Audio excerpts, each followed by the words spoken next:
The motel sign flickers outside my windshield, humming softly in the dark like it's breathing in and out with the night itself. I've been driving for hours, the road behind me dissolving into a ribbon of fog and broken streetlights. There's nothing out here except empty land, old trees leaning too close to the highway, and the occasional shape that almost looks like a person until you look twice. The place I stopped, it doesn't even feel real at first. It sits slightly off the road, half hidden behind a line of dead grass and rusted fencing. The building is long, low, and tired, like it has been waiting longer than it should have. Every window is lit with a pale, washed-out glow that doesn't quite reach the ground. The air feels still but not quiet.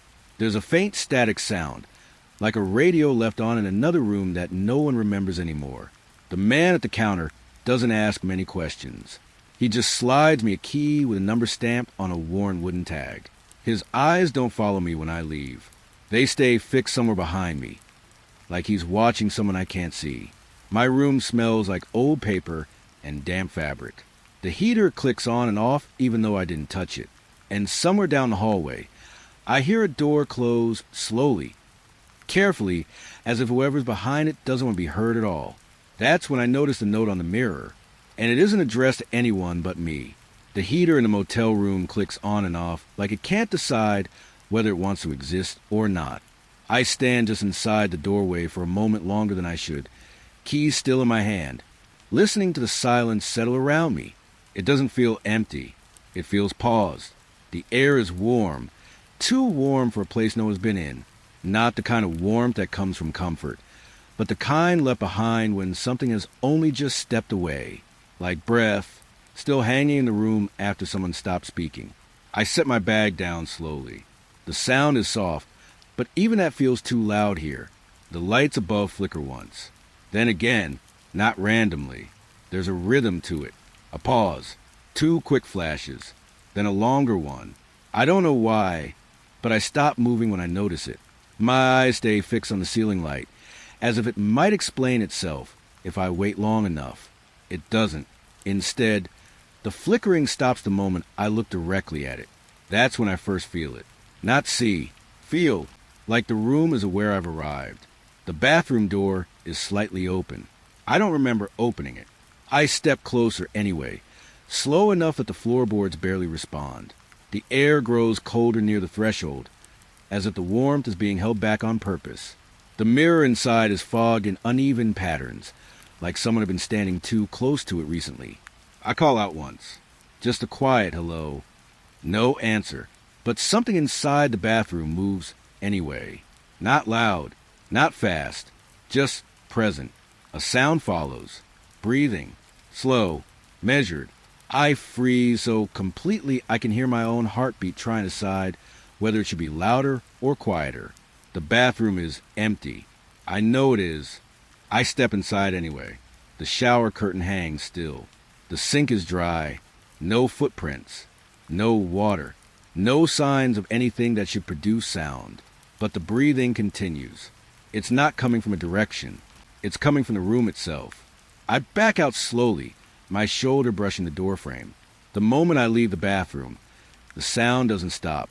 It simply shifts, like whatever is breathing decided I wasn't worth following. My bag suddenly feels heavier when I pick it up again. That's when I notice the chair. It wasn't there a moment ago. Or maybe it was. It sits near the window, angled slightly toward the bed, as if someone had been watching the room before I arrived. The fabric is worn in a way that suggests long use, though everything else in here looks recently cleaned. On the seat rests something small. A key card. Not the one I was given. This one is older, scratched, bent slightly at the corner, and there's a faint stain on it. Something dark that has faded into plastic, like it has been there too long to question. I don't touch it right away. Outside, a car passes on the distant road, its headlights dragging across the curtains like slow fingers.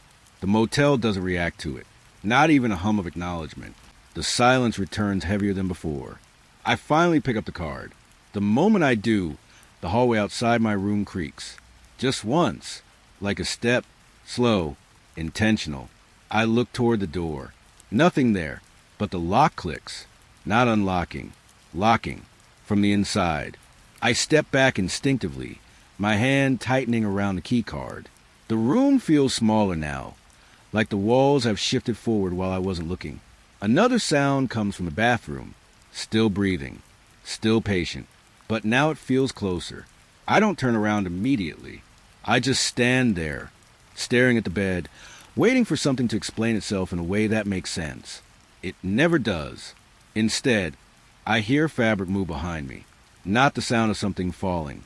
The sound of something adjusting its position, like sitting up, slowly, carefully. I don't look. Not yet. The lights flicker again. Once. Twice. And this time, they stay on just long enough for me to realize something that wasn't there before. The bed has a shape in it. Not fully formed. Not fully still. But unmistakably present. And right before the lights go out again, I hear it. A breath that is not mine. Right behind me. The lobby light hums in a low, tired rhythm, like it's been running for years without ever being turned off. I find the clerk exactly where I left him earlier, behind the counter, perfectly still, hands folded, eyes lowered. He doesn't blink when I enter. He never seems to. Need anything? He asks without looking up. His voice is flat, almost rehearsed. Not unfriendly, just distant, like it's being played from somewhere slightly behind the room. I shake my head. He nods once. That should be the end of it. But when I leave the lobby and glance back to the glass door, he's still there. Exactly the same position. Same posture. Same silence. Later that night, I pass the desk again. He is not there. The chair is empty. The lights are unchanged. But when I look away for just a second, I feel him again. Watching. By morning, I ask about him casually at checkout. The woman at the desk frowns. Who? I describe him.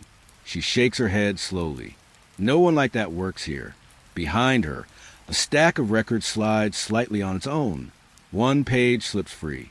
It has my room number on it. And a handwritten note that simply says, he doesn't leave. He just stops being seen. That night, I try to catch him properly. I keep my eyes on the counter from the moment I enter the lobby. He is there. Still. Always still. But every time I blink, he is closer to a different place. Outside the glass doors. At the stairwell. Standing behind a guest who doesn't notice him. Then beside me, when I turn too fast, he is gone again. Like he never moved at all. Only disappeared. A security camera monitor flickers on behind the desk. I don't remember it being there. Curiosity pulls me closer. The screen shows every hallway in the motel. Every angle, every room door, and then I see him, standing outside my room. Not just mine, all of them, at the same time, perfectly still, as if multiplied across the entire building. My throat tightens. I turn back toward the lobby. He is there again, behind the counter, same position, same calm expression. But this time his eyes are slightly raised, and they are looking directly at me, not through me. At me. I step backward without meaning to. The moment I break eye contact, the chair is empty again, but I can still feel where he stood, like the air remembers him better than I do. That night, I stop looking at reflections. I stop checking corners. I stop acknowledging movement that doesn't ask to be acknowledged, because the truth becomes simple in a way I don't like. He isn't coming and going. He is deciding when I am allowed to see him. The hallway stretches longer than it should. I notice it the second I start walking. The carpet pattern repeats too perfectly, like someone copied and pasted the floor instead of building it. The lights overhead flicker in uneven intervals, creating pockets of darkness that feel slightly out of sync with the rest of the building. My room number should be simple to find, but it isn't. I pass room 11, room 12, room 13, then nothing, just blank wall. I stop. The silence presses in gently, like it's waiting for me to admit something. A flicker, just one, and suddenly there it is, room 14, right where there was nothing before. The door looks newer than the others, cleaner, almost untouched. My hand hesitates before touching the handle. When I open it, the air inside feels wrong. Not cold, not warm, just unfamiliar in a way that makes my skin tighten. The furniture is arranged like a normal motel room, but not this normal. The bed is angled slightly differently. The lamp faces a wall instead of the bed. The chair is too far from the desk, like someone left in a hurry and never corrected it. I step inside. The door closes behind me on its own. Not slammed, just settled. I look around slowly. Nothing moves, but the room feels like it is remembering me. Then, a knock from the wall. Soft, not loud enough to be aggressive, just enough to be noticed. I freeze. Another knock follows. Different direction. Then another. The walls are not echoing. They are responding. I step closer to the bed. The floorboard creaks beneath me. The sound is answered instantly by a knock from underneath. I drop to my knees without thinking. Something is carved under the bed frame, scratched deep into the wood. Letters. My handwriting. I know it before I even read it. But I read it anyway. Don't stay here too long. My breath catches. Behind me, the wall knocks again. Twice. Slower now. Patient, like it knows I've seen it. I back away from the bed. The mirror on the far wall reflects me perfectly. Too perfectly. No distortion. No delay. But I swear, just for a moment, the reflection's mouth moves after mine stops. I turn immediately. Nothing there. When I look back at the mirror, the reflection is standing slightly closer than before, and the door to room 14 is no longer behind me. It is in front, closed, as if it was never meant to open inward at all. The lobby clock reads 11:58 p.m. when I first notice him, not because he enters, because the air changes before he appears. Guests don't look at him directly. They never do. It's as if their attention slides around him without permission.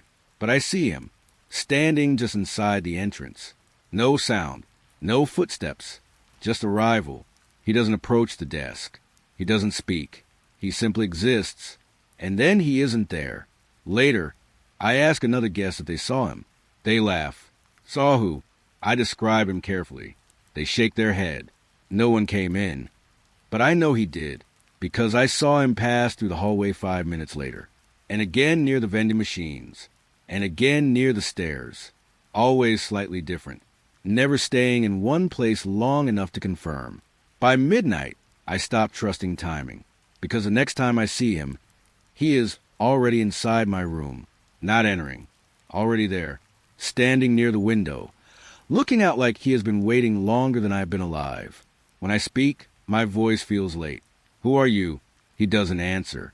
He turns slightly, not fully, just enough for me to notice his face is incomplete, not missing, just unrecorded, like my mind refuses to store it. The room flickers, once, and suddenly he is gone, but something remains, a sense of interruption, like time itself forgot to continue for a moment. In the morning, I check the registry. His name is not there. My name is, written multiple times. Different handwriting each time. Different dates. Different nights. All signed under room 14. But I only stayed there once. I think, by the end of the day, I begin losing small pieces of time. Walking into hallways and forgetting why. Standing in rooms and forgetting what I was looking for. And every time I try to recall the guest, there's only one certainty left. He was here, and I was the one who didn't stay consistent. The elevator in this motel never feels like it belongs to the building. It's too smooth, too quiet, like it was installed somewhere else and simply dropped into place. The button panel is simple, ground floor, upper floors, and one more option at the bottom. No label, just a faint, worn circle where a button used to be pressed too often. I shouldn't press it. That thought arrives clearly, not as fear, as memory. Still, my finger moves before I decide not to. The doors close without hesitation. No hesitation from the machine, only from me. The elevator begins descending. At first, it feels normal. Then the numbers stop. No display changes. No sound of stopping. Just continuous downward motion, like the building has forgotten how to end. The air cools, then cools again, and again, until it feels like I am no longer inside a structure built for living things. The doors open. I don't remember them stopping. A hallway waits outside. Long, older than the motel above. The wallpaper is faded into soft, peeling patterns that look like they were once meant to be comforting. Now they feel like warnings that lost their meaning over time. I step out. The elevator doors close behind me. No return button glows. Only silence. I walk forward. The hallway repeats itself after every turn. Same stains. Same broken ceiling tile. Same faint smell of wet dust. But each repetition feels slightly worse. More worn. More forgotten. Then I hear it. My name. Not spoken loudly. Not shouted. Just carried through the walls. Like something is trying to speak without disturbing the structure around it. I stop walking. The walls respond with a soft shift, as if adjusting to listen better. Another voice joins it. Closer. Still calling my name. I turn back toward the elevator. It is gone. Only wall remains. No trace of doors. No seam. Nothing. The hallway continues forward anyway, as if it expects me to keep going. And for the first time, I realize something unsettling. I am not going down. I am being stored. The knock at the door comes exactly 3 seconds before I remember I never ordered anything. Not food, not service, not anything. But the tray is already there when I open the door. Balanced perfectly. No hesitation in how it was delivered. The worker is gone. The food is warm. Too warm. Steam rises in slow curls that feel deliberate, almost arranged. On the tray sits a plate I don't recognize at first. Then I do. My childhood meal. Something I haven't thought about in years. Something I didn't even know I still remembered. My stomach tightens. Beneath the plate is a folded note. The paper feels slightly damp, like it's been held too long by something that doesn't dry easily. I open it. The words are simple, but they arrive like a memory being spoken out loud. You will hear the knock before you remember why you opened the door. I step back. The hallway outside is empty, but I hear movement anyway. Soft, careful, like footsteps trying not to exist. The next night, it happens again. Another knock. Another tray. Different food this time. Still familiar. Still impossible. And again a note. This one reads, "Don't trust what arrives without asking." I stop answering the door after that, but it doesn't stop arriving. The knocks begin to happen even when I am already inside the room. Sometimes from the closet, sometimes from the bathroom, sometimes from inside the walls themselves. Each time, something small changes in me afterward. Not physically, not visibly, just missing. A name I almost remember. A reason I was walking somewhere. A thought I was about to finish. The staff denies everything. Every time I ask. Every time. They look at me like I am describing a dream I never had. But the tray always appears. And the food is always waiting. As if it already knew I would open the door. I start noticing the cars first because they don't stay where I left them. At sunset, the parking lot looks normal. Almost reassuring in its emptiness. But by midnight, everything shifts. Cars move without sound. Not fast, not chaotic, just rearranged. Like someone is editing the layout while I'm not looking. I stand at the window and watch it happen. One car rotates slightly. Another shifts 2 spaces over. A third appears where nothing was parked earlier, then disappears again. A rusted vehicle sits near the far edge of the lot. It wasn't there before. I'm certain of it. Its windows are fogged from the inside, not the outside. That detail bothers me more than it should. I go outside. The air is colder than it has any right to be. The motel lights flicker above me, casting uneven shadows across the asphalt. When I approach my car, I stop. There is someone inside, sitting in the driver's seat, perfectly still. I step closer. The figure doesn't move. No reaction. Just presence. Then I blink, and the seat is empty. No door opened. No sound. Just absence. Behind me, a set of footprints circles the entire motel. Perfect loops. Over and over. No beginning. No end. I follow them halfway before stopping. Because they don't belong to one person. They overlap. Layered. Like many walks happening in the same path at different times. A car's headlights suddenly turn on.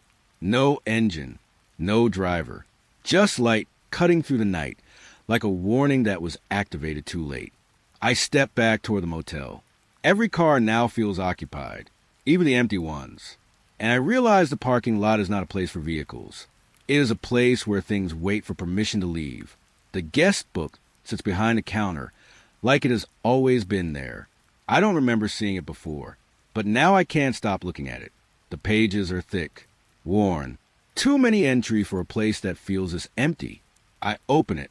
The first page is normal. Names, dates, check-ins, check-outs. But the handwriting starts changing, subtly at first, then completely.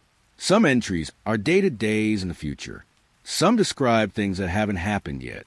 One entry catches my attention. My name, written correctly. Then again, and again, different handwriting each time. Different moods in each signature. One looks rushed. One looks calm. One looks like it was written while standing over someone's shoulder. A blank page stares back at me. I close the book. When I reopen it, the blank page is no longer blank. Fresh ink spreads slowly across it, as if something is writing in real time. I wait, not moving, not breathing too deeply. The words finish forming. You keep checking, but you never notice you're already recorded. The ink smell is sharp, like metal left in rain. I shut the book completely. Behind me, the pen on the counter rolls slightly on its own, not falling, not pushed, just deciding direction. And I understand something I didn't want to. The guest book is not recording who arrives. It is confirming who is still here. The hallway doesn't feel like a hallway anymore. It feels like something I'm inside of. The walls move, not visibly at first, just subtly. A slow rise, a slow fall, like lungs remembering how to breathe. The lights dim in rhythm with it. In, out, in, out. I try to walk faster. The rhythm adjusts, keeping pace with me. Doors shift positions when I don't look directly at them. One appears closer than before, another further away. The geometry is no longer stable. Every step feels answered, every movement echoed, not by sound, by structure. A soft exhale follows me from behind. I turn quickly. Nothing, but the air changes when I face forward again. Heavier, aware. The hallway stretches longer than I remember, then shorter, then longer again, as if it is unsure how much space I deserve. The walls make a sound I don't hear with my ears, more like pressure, like something inside them releasing slowly. I stop walking. Everything pauses with me, even the breathing. Then a single inhale from everywhere at once, and I realize the building is not empty. It is simply waiting for me to stop noticing it is alive. The radio turns on at 3:03 a.m. without warning. No static buildup, no gradual noise, just sudden presence. A voice comes through immediately. Not music, not broadcast. Conversation. Two people speaking somewhere inside the motel. Close. Too close. I sit up in bed, listening. The voices shift rooms. I hear footsteps, a door opening, a sink running, then my own voice, saying something I don't remember ever saying. I freeze. The radio crackles slightly. Static increases when one of the voices lies. I don't know how I know that, but I do. The signal feels responsive, like it is measuring truth. The conversation moves closer, outside my room, then inside my hallway, then right outside my door. I reach for the radio dial. It doesn't respond. It never responds. The voices stop suddenly. Silence returns, but only for a moment, because now I hear it without the radio. The same conversation, inside the room, and I realize the radio was never playing outside voices. It was telling me where to listen. The window doesn't feel like glass anymore once I start noticing what it shows. At first, it's just a parking lot. Dim lights, still cars. The usual quiet that pretends nothing is wrong. Then the fog parts slightly, and something else appears. A motel. Not this one. Another one. Across an empty field that shouldn't exist. I press closer to the glass. The building is almost identical, but not quite. The lights are brighter there, warmer, more active, like life hasn't been drained out of it yet. Figures move inside the windows. Guests, clerks, shadows behaving like they belong. I step back. When I return my gaze, they are all standing still, watching me. A hand raises from the other motel. Slow, intentional, waving. I don't wave back, but my reflection does. The two motels never appear fully at the same time. One fades as the other sharpens, like reality can't decide which version deserves attention. And then I notice something worse. Some of the rooms over there match mine perfectly, even room 14. The cleaner never announces himself. He simply appears, always mid-task, always already inside the room. No sound of entry, no knock, only presence. I watch him wipe surfaces that aren't dirty, then wipe them again and again. Each pass makes the room feel lighter, not cleaner, less real. After he leaves, I forget small things. Why I place my bag in a certain corner, why I open a drawer, why I walk toward the door. I try writing things down, but even the act of writing feels uncertain afterward, like the memory of intention fades faster than ink dries. The cleaner avoids mirrors completely. He turns away from them like they might reflect something he refuses to acknowledge. Once, I ask him a question. He pauses, looks at me, and for a second, I think he recognizes me. Then he resumes cleaning, as if I was never there. That night, I realize something is missing. Not objects, not items. Measuring myself feels harder, like part of me has been wiped without leaving residue behind. The ice machine hums in the hallway like a tired machine pretending it still has purpose. When I press the lever, ice drops into the tray, but not ordinary cubes. They are shaped like tiny keys, each one different, each one detailed. Too detailed. I hold one up to the light. It has ridges, teeth, patterns meant for locks I have never seen. And yet, I feel like I know where they go. Doors I shouldn't open begin to feel familiar. Down the corridor, one of them clicks softly, unprompted. The machine keeps producing keys, even when no one is standing there. Sometimes it runs without sound. Sometimes it hums louder when I pass. Guests begin collecting the ice. Not for drinks, but for pockets, for safekeeping, as if they are preparing for something that requires access instead of escape. One guest tries a key on a locked door. It opens, but no one sees him come back out. The closet door doesn't feel strange at first, just slightly heavier than expected. But when I open it, there is no closet, only stairs, descending, slow, dark, old enough that the wood feels like it has been waiting for footsteps longer than it should have existed. I step in. The door closes behind me, without touch. Each step echoes too long after I take it, like the sound is delayed, unsure when it should finish. The walls are scratched, not randomly. Patterns, warnings, repeated phrases I can't fully understand, but my mind tries to translate anyway.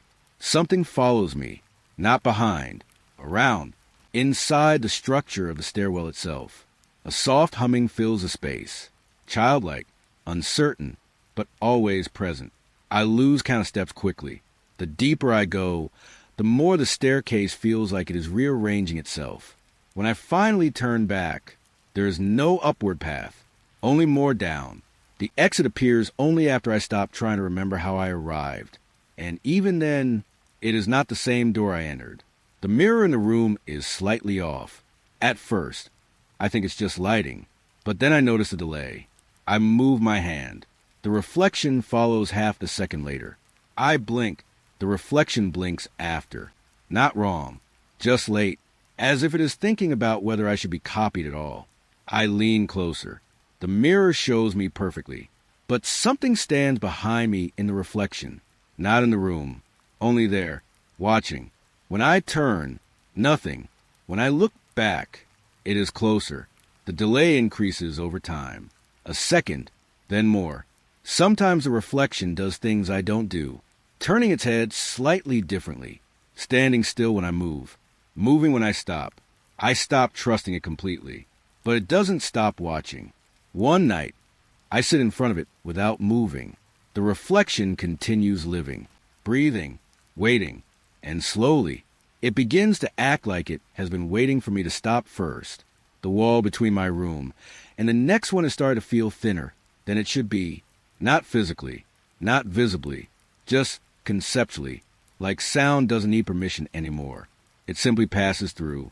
The first time I hear him, it's during the early morning hours when the motel is at its most fragile. A voice from the other side of the wall. Calm, steady, speaking like he is continuing a conversation already in progress. You'll wake up at 6, he says softly. I freeze in bed, not because of what he says, but because of how certain he sounds. A pause follows. Then, you won't leave the room until 6:12. I sit up slowly. The air feels tighter now, like the room is listening with me. I press my ear to the wall. Silence. Then footsteps from the other side. Measuring, not pacing, predicting movement. The next morning, I wake at exactly 6. Not because I planned it, because something inside me agrees with it. At 6:12, I realize I am still in the room. Exactly as he said. No alarm, no decision, just alignment. That night, I confront the wall. I can hear you, I say quietly. A pause. Then his voice returns. Not surprised, not curious, as if I am late to the conversation. Yes, he replies. You usually notice on the third day. My breath tightens. What do you want? Another pause. Then something that makes my stomach drop. Not the answer, but the familiarity of it. I already told you, he says. A faint shuffle on the other side, like someone adjusting in a chair. You forget more every time you arrive. I step back. The room feels slightly different now. Not changed, corrected, like it has been adjusted to fit something I haven't understood yet. The next day, I try to ignore him. I pretend the wall is just a wall, but he keeps speaking anyway. He describes things before they happen. A guest spilling coffee in the hallway. A light flickering twice before stabilizing. A knock that arrives before I think about opening the door. Each prediction happens exactly as spoken, and slowly, the worst realization forms. Not that he knows the future, but that he is remembering it faster than I am living it. On the 4th night, his voice changes slightly. Still calm, still close, but now almost tired. You're going to ask me something important soon, he says. I swallow hard. What? A soft exhale. I already answered that too. And then, silence. Not absence. Completion. Like the conversation has reached its end before I was ready to hear it. And for the first time, I wonder if the room next to me isn't occupied by someone who knows the future, but by someone who has already lived mine. It starts with the hallway lights.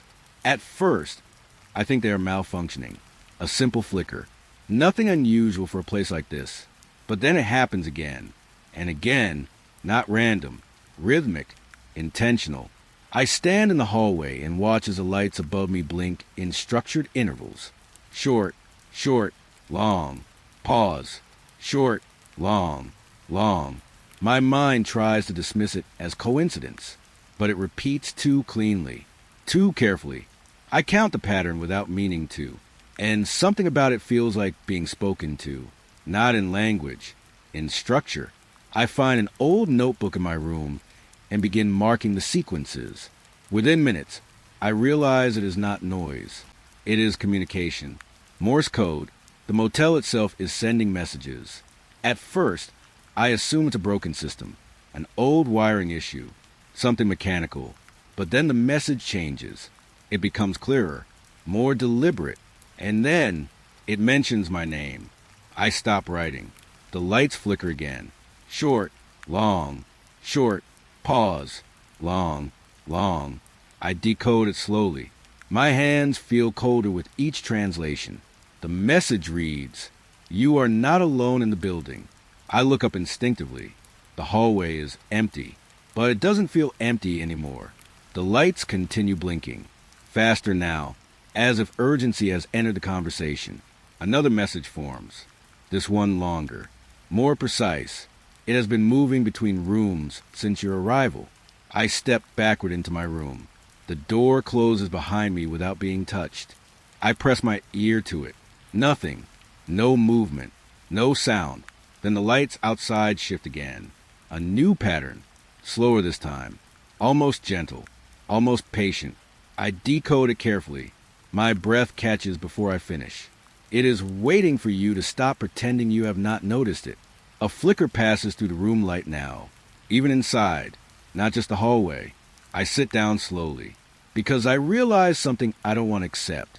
The messages were never warning me about something approaching. They were informing something that I am still here, and somewhere beyond the walls. Something is reading them back. The motel pool is always still. Not calm, not peaceful, just held, like the water is afraid to move without permission. I stand at the edge late at night, when everything else feels slightly removed from reality. The surface should reflect the motel lights, the dark trees, maybe even the cloudy sky above. But it doesn't. It shows a different sky entirely. A night sky that doesn't belong to this place. The stars are unfamiliar. Not just different constellations, wrong arrangements entirely. Like someone rebuilt the sky using pieces from another world. I lean closer. The reflection deepens. And something moves beneath the surface. Not breaking it. Not disturbing it. Just passing underneath, like a thought you can't fully remember. The water remains perfectly still, even when I drop a small stone into it. No ripple forms. No sound follows. It simply disappears into the reflection. Not the water. The sky inside it. Behind me, the motel lights flicker once. When I turn back to the pool, there are figures standing above me in the reflection. Not behind me. Above. Looking down into the water like I'm the thing being observed. I step away slowly.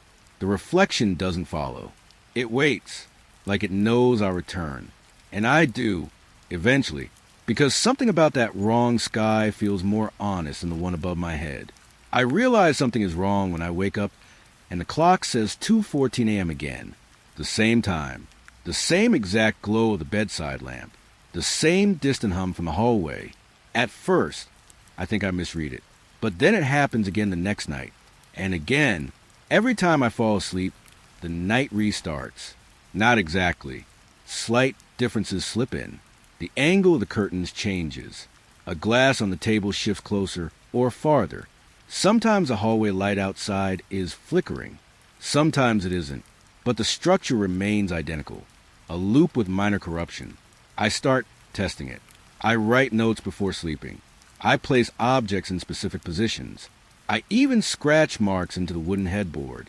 Each morning, the notes are slightly rewritten, the objects slightly rearranged, the scratches deeper or sometimes missing entirely. A sense of deja vu builds until it becomes suffocating, like I'm living the same moment with different memories each time. The worst part isn't repetition. It's inconsistency, because something is learning, adjusting, refining. One night, I stay awake. I refuse sleep, but the room doesn't wait for me. The lights dim anyway. The sound of the hallway slows. And then, I wake up. Again. Same time. Same room. Except this time, the note on the table is already written. It says, "You are getting better at this." The door is wrong the moment I notice it. Not broken. Not damaged. Just impossible in its behavior. When I open it, it doesn't swing inward.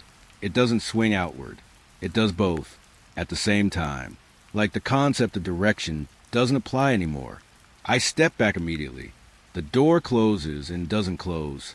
It simply stops existing in motion while still being shut. I try again, slowly, carefully, this time watching closely. It opens inward and outward, and neither. The hallway beyond it shifts in perspective every time I blink. Sometimes it feels like I'm looking down it. Sometimes like I'm looking up it. Sometimes like I'm already inside it before I move. Footsteps echo from both directions. Entering, leaving, at the same time. I stand in the doorway and lose sense of where I'm supposed to be. Inside or outside stops meaning anything. The walls feel undecided. Even the air feels unsure which side it belongs to. When I try to step forward, I find myself stepping backward instead. Not forcefully, just corrected, like reality is gently refusing to assign me a direction. Behind me, the room feels farther away than it should. Ahead of me, the hallway feels like it has already ended. And somewhere in between, I realize I am standing in a place that is both arrival and departure. At once, And neither is letting me leave. The phone on the bedside table doesn't look special. It never does. Just an old Motel handset with faded buttons and a coiled cord that has lost its original shape, like it has been stretched through too many conversations that no longer matter. I don't use it. Not once. Not even when I should. But at 3:03 a.m., it rings. Not softly. Not politely. It cuts through the room like it has been waiting for silence specifically so it can interrupt it. I sit up slowly. The sound doesn't repeat. It doesn't hesitate. It just continues being there, filling the space between me and whatever sleep used to feel like. The second ring never comes. Only the first, over and over, as if it assumes I already understand what it wants. I don't answer immediately. I stare at it. The handset vibrates slightly against the plastic cradle, even though nothing else in the room moves. Not the curtains, not the light, not even the air, just the phone. I reach for it, then stop, because something about it feels familiar. Not the object, the moment, like I've already done this before. Eventually, I pick it up. The sound on the other end is not static, not silence, breathing, slow, measured, exactly like the bathroom in Chapter 1. My grip tightens. Then a voice speaks. It is mine, but not as I speak now. Smoother, calmer, as if it has already survived what I haven't yet lived through. You're going to hesitate, it says. I don't respond. The voice continues anyway. You always do the first time. My mouth goes dry. Who is this? A pause. Not confusion. Recognition. Then, it's not your first time asking. The line crackles faintly, like the motel itself is leaning in to listen. I step away from the bed slowly, phone still pressing my ear. The room feels different now. Not changed, corrected, as if the conversation has adjusted its shape. Outside the window, the parking lot lights flicker, once in response to nothing visible. On the phone, my voice continues. Calm, careful, almost patient. You won't believe me yet, it says. That's fine. You don't need to. A long pause follows. I realize I am listening more than speaking, more than resisting. The voice continues. Tomorrow morning, you'll check the mirror before leaving the room. I freeze slightly. The words land too precisely, too confidently. And you'll see something you shouldn't react to, it adds. My breath tightens. I glance instinctively toward the mirror across the room. It looks normal. Still, waiting. The voice lowers slightly. Not quieter. Closer.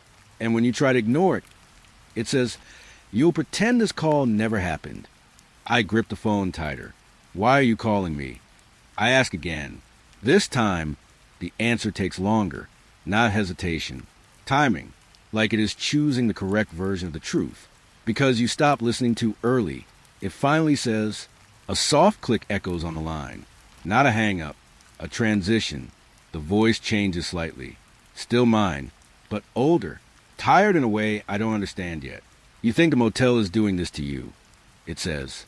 I don't answer. You're wrong, it continues. A pause. Long enough for the room to feel like it is holding its breath with me. You are doing it with the motel. The words don't feel like accusation. They feel like explanation. The kind that arrives too late to prevent anything. I sit down slowly on the edge of the bed. The phone cord tightens slightly as I move, though I don't pull it. On the other end, my voice continues speaking. Not urgently, not emotionally, just steadily unfolding something I am not ready to understand. Every time you wake up here, it says, you assume it's the first time. My eyes drift toward the door, without meaning to. It feels farther away than it should. But it isn't, the voice continues. It's just the first time you remember correctly. A faint sound enters the line. Not breathing now. Not static. A hallway noise. Familiar footsteps passing outside my room. Slow. Measuring. Like someone walking past a place they already know exists behind the door. My voice on the phone speaks one last time. Quieter now. Not softer. Certain. Don't answer next time it rings. It says. A pause. Then, you will anyway. The call ends. No click this time. Just absence. I remain holding the receiver for a few seconds longer than necessary. Then I place it back carefully. as if it might ring again out of respect for being handled correctly. The room is silent again, but not empty, because now I understand something I didn't before. The phone wasn't calling me. It was checking if I was still the version that answers. He appears in daylight. That's the first thing that makes him wrong. The motel never feels safe in daylight, but it at least feels explainable. Shadows behave. Objects make sense. The world pretends it still follows rules. Until I notice him standing near the vending machines. Completely ordinary at first glance. Neutral clothes. Calm posture. Eyes that don't rush to meet anything. Guests walk past him without reacting. Some brush shoulders with him and don't even turn. That's the second wrong thing. I step closer. The floor beneath him is bright with sunlight spilling through the glass doors, and there is no shadow under his feet. Not faint, not distorted. Nothing. Just absence where there should be certainty. I blink. He is still there, but the absence remains unchanged. A man without shadow is not just missing something. He is missing proof of being here. I approach slowly. The closer I get, the quieter the building feels, as if everything is adjusting around him. "Excuse me," I say. He turns toward me, not surprised, not curious, just aware. "Yes," he replies. His voice is normal. That's what unsettles me most. Nothing about him sounds wrong. Only everything around him refuses to confirm he exists. I glance at the floor again. Still no shadow.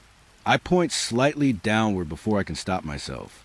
"You don't have one," I say. He follows my gaze for a moment, then looks back at me. "I know," he replies. Simple, calm, as if I've commented on something minor, like weather. A guest walks between us. Doesn't react. Doesn't pause. And when they pass, they don't acknowledge that they just walked through a space. Not around him. Through him. My stomach tightens. I step sideways. The shadow still isn't there. But something worse happens. The memory of his shape begins fading when I look away. Not quickly. Just naturally. Like my mind is deciding he is optional information. "Do you remember me?" he asks.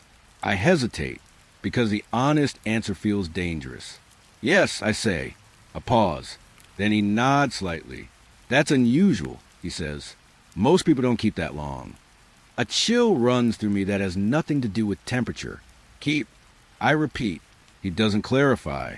Instead, he glances toward the lobby. For the first time, I notice something else. The security camera above the entrance is facing him, directly, and the red recording light flickers, then stabilizes, as if it just decided to continue. He steps closer, not invading space, just reducing distance. "I only appear where memory is still stable," he says quietly. My throat tightens. "That's not possible," I whisper. He tilts his head slightly.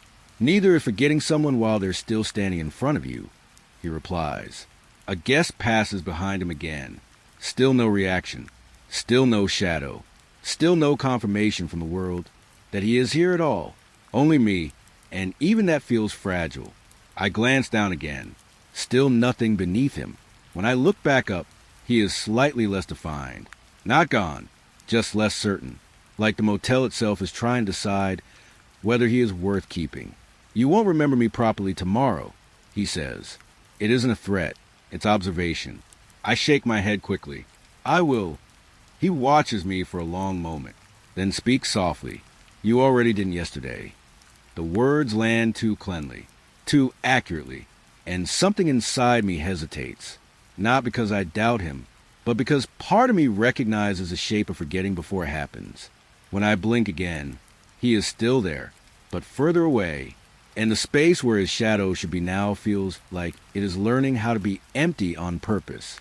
I notice it through repetition. That doesn't belong. The hallway looks correct when I go to sleep. It does not look correct when I wake up. At first, it's subtle. Room numbers shifted by one door.